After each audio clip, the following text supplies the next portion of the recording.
මේ කවිය තියෙන්නේ. ඒ නිසා මේ කවිය අපි හැම කෙනෙකුටම පොදුයි. මේ ඉරයි හඳයි තනි අහසක පායන දවසක කියන එකෙන් තමයි මට මේ කවිය මතක් වුනේ. ඒ ප්‍රශ්නෙත් මුල මෙහෙමයි අහන්නේ. උදේ පායන ඉරද රැට හඳ වී එන්නේ. ඒක තමයි යාගේ පළවෙනි ප්‍රශ්නේ.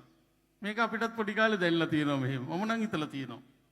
උදේ පායන ඉරද රැට හඳ වී එන්නේ. මුහුදේ මාළුව කොහොම ලුණු තියෙන දිය බොන්නේ. සීයේ කකුලුව නැද්ද කෙලින් යන හැටි දන්නේ. ඇයිදාර ගොළු බෙල්ල කටු ඇතුළෙම ඉන්නේ. සුවඳ නැති වෙන්නේ නැද්ද වැස්සේ තෙමුණාට මල්. ගෑවේ කවුරුද අහසේ අරතරම් පේන නිල්.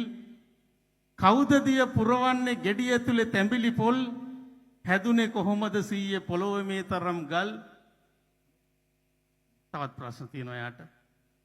අඳින්නේ කවුද එරි ලේනුන්ගේ පිටපැත්තේ.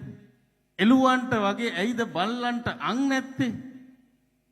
තව ප්‍රශ්න තියෙනවා. එක වගේම වෙන්නේ ඇයි තියෙන මල් එක ඉත්තේ.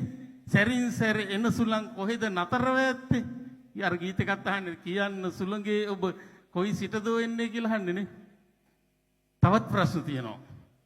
ගොඩ ඉඳන් මාළුන්ට හුස්ම ගනු බෑද.